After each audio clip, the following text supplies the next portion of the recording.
Αχ,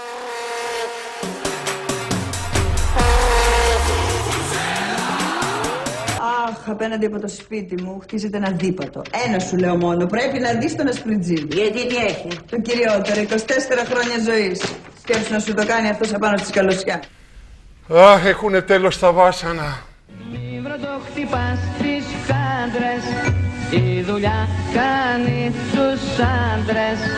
Το γιαπί, το πυλοφόρι, το μυστήρι. Αχ, έχουνε τέλος τα βάσανα. Θα το προλάβουμε Πέμπτη. Αχ, παιδί μου, τι να σου πω. Πέμπτη, 12 η ώρα. 12 πρέπει. 12 πρέπει να πούμε. 12. Έλα στο ίντερνετ, μου είπα να κάνεις εκπομπή. Ίντερνετ, υψηλή τεχνολογία. Μας έχει φάει σκούπα εδώ μια εβδομάδα. Ναι, ναι. Τα κοψίματα καλά βγήκαν. Βρε, καλά βγήκαν τα κοψίματα, αλλά θα είμαστε έτοιμοι. Θα είμαστε, παιδάκι μου, θα είμαστε. 12 η ώρα την Πέμπτη. Να κάνουμε εκπομπή για το Μουντιάλ. Για το Μουντιάλ. Και θα έχουμε και εικόνα. Θα έχουμε και εικόνα. Συνεργάτες. Ναι, έφερα άνθρωπο από την Αφρική, έλα παιδί μου.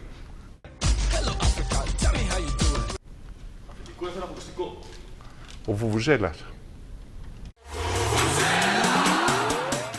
Συγχωρέστε το πάθος, συγχωρέστε αυτή τη φωνή, όμως παίζει η εθνική μας ομάδα.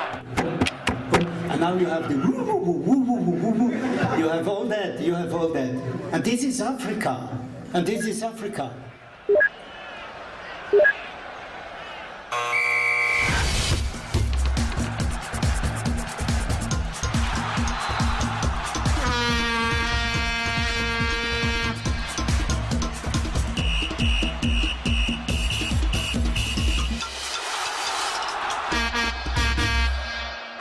Κυρίες και κύριοι, το τι γίνεται εδώ δεν περιγράφεται.